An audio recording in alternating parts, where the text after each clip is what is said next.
17th of July 2009.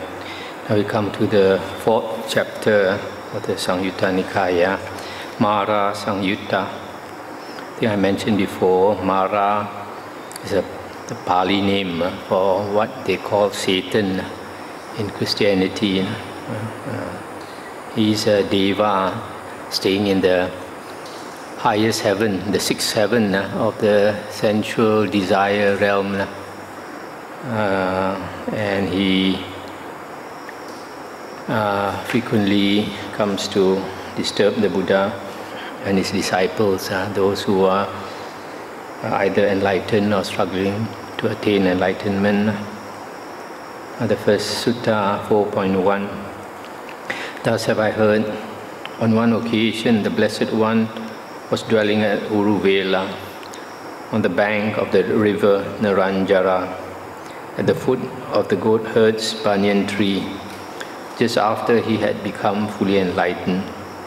Then while the Blessed One was alone in seclusion, a reflection arose in his mind thus: I am indeed freed from that grueling asceticism.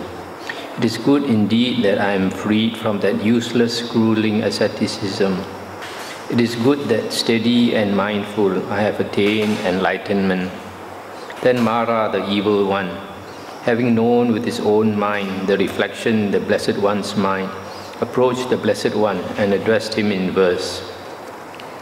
Having deviated from the austere practice by which men purify themselves, being impure, you think you are pure. You have missed the path to purity. Then the Blessed One, having understood this is Mara, the evil one, replied to him in verses.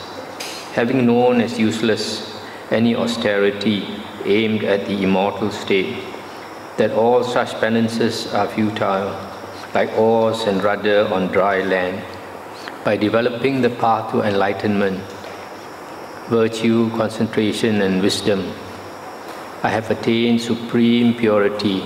You are defeated end maker. Then Mara, the evil one, realizing the Blessed One knows me, the Fortunate One knows me, sad and disappointed, disappeared right there. That's the end of the sutta. So you see, the Buddha, just after enlightenment, he was very happy and he proclaimed that he has become enlightened and he is freed from all that ascetic practices which he was practicing before enlightenment, wasting 6 years suffering.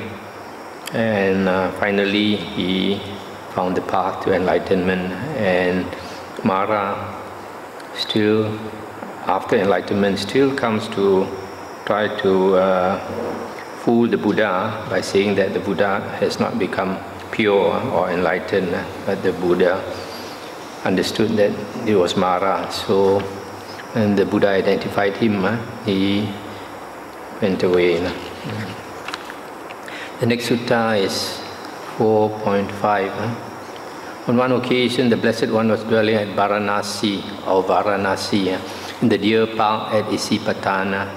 There the Blessed One addressed the monks thus: Monks, Venerable Sir, or Bhante, those monks replied.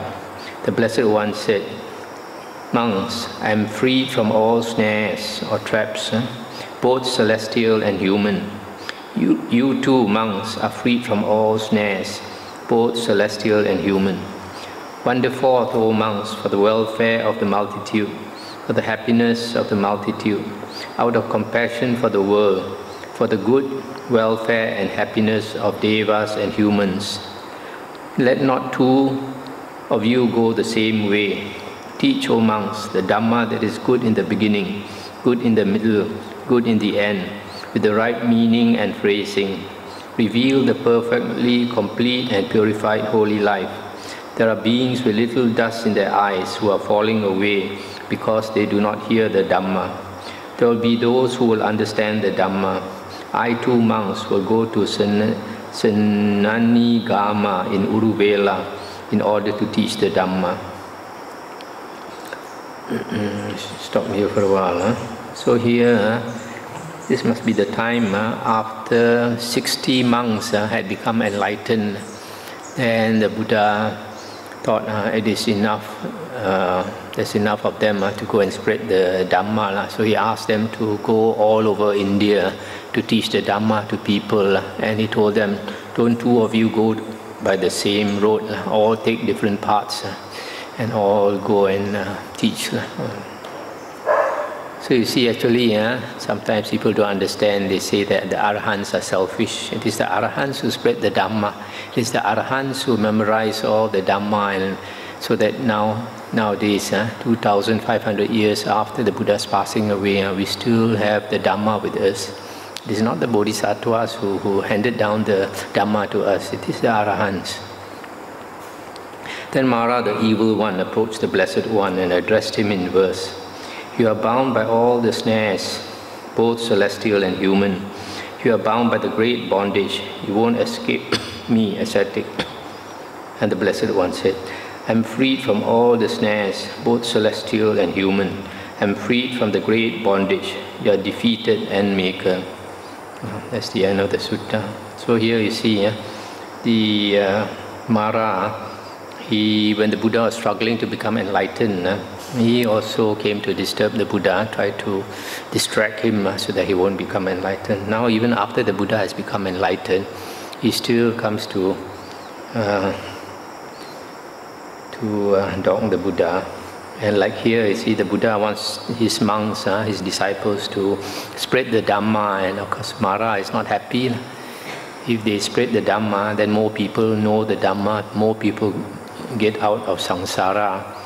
And Mara is not happy, so that's why. Let's come again.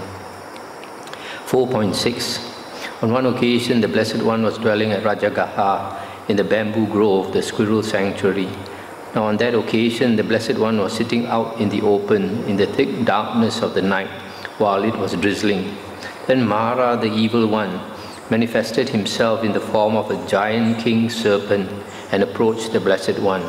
Its body was like a huge boat made from a single tree trunk, its hood like a large brewer's sieve, its eyes like the large bronze dishes of Kosala, its tongue darting out from its mouth like flashes of lightning emitted when the sky thunders, the sound of its breathing in and out like the sound of a blacksmith's bellows filling with air.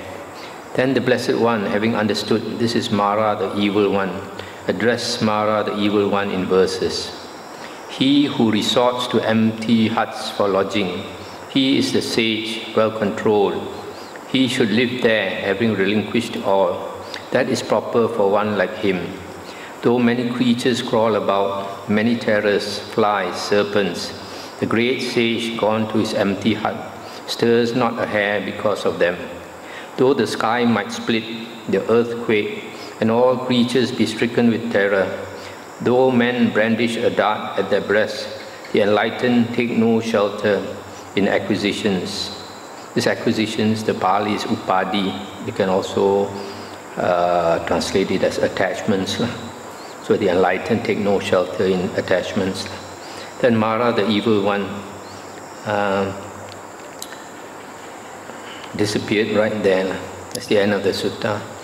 So here I'm just reading one of the suttas where Mara manifested himself in different forms to frighten the Buddha or the other monks. In this case, he took the form of a huge snake, a huge naga. So if a person is not enlightened, you'll be frightened out of your mind in the darkness. Such a huge snake coming. But you see, like the Buddha and his Arahant disciples, their mind is always tranquil, so that even if something frightening occurs, their emotions are still not like unenlightened beings. Unenlightened beings, once a threat comes to your life, the fear will immediately rise. And there is nothing more frightening than the occasion when our life is threatened. But in the case of the Buddha and the Arahants, they have no more self. So when their life is threatened, their emotions don't stir. There's some other sutta where the Buddha says, these arahants, if you take a dagger and you want to stab him in the chest, he will not cry for help. There's no more self. So that's why people don't understand. People later books, they say the arahants are selfish. How can they be selfish when they have no more self at all? So here the Buddha is saying, he who resorts to empty huts for lodging, he is the sage, self-control. He should live there, having relinquished all. So here, the real ascetics, they live in huts which are empty, empty of a friend, empty of property. There's hardly anything in the hut, just a place for him to rest. So the Buddha says, Buddha and his monks, they move from place to place, just like birds. The birds don't carry anything with them. So the same for the monks. During the Buddha's time, they just carry this one set of 3 ropes and the alms bowl. That's all, and that's enough for them to move all over India. 4.7.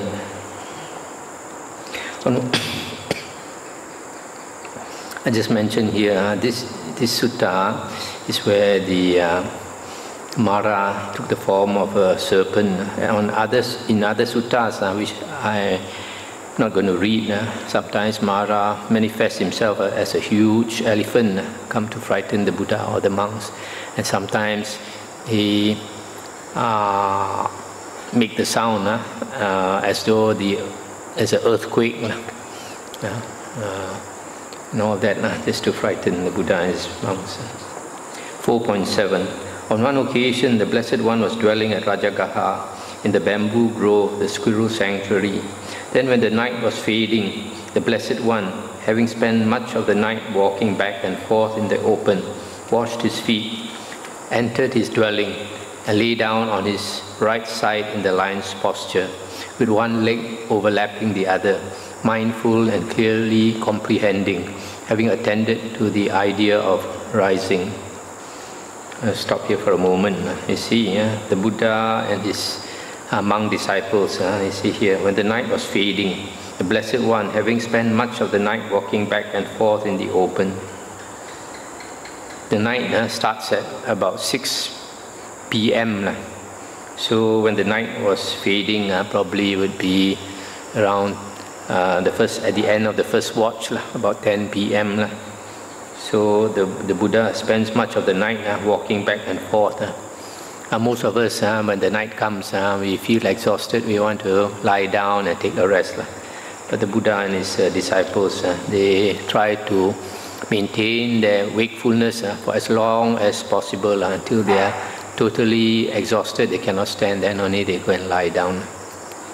This practice, maintaining the wakefulness, in Pali is called Jagarya Nu Yoga, from the word Jaga. So we Jaga our mindfulness. Then you see the Buddha, when he lies down on his right side in the lion's posture. Chinese we call what? Shi Zi Wo, lying on the right side, one leg overlapping the other. You see here, mindful and clearly comprehending, sati sampajanya. That means even when the Buddha and his monk disciples, when they lie down, they don't fall asleep. They still practice sati, they still practice sampajanya. They are still mindful and they are still remembering their meditation subject. Sati is remembering your meditation subject. So like if they are meditating on the breath, even he lies down also, he still watch the breath. Try not to fall asleep. Then Mara, the evil one, approached the Blessed One and addressed him in verse. What? You sleep? Why do you sleep? What's this? You sleep like a wretch. Thinking the hut's empty, you sleep. What's this? You sleep when the sun has risen. And the Buddha said, within him craving no longer lurks, entangling and binding, to lead him anywhere. With the destruction of all acquisitions or attachments,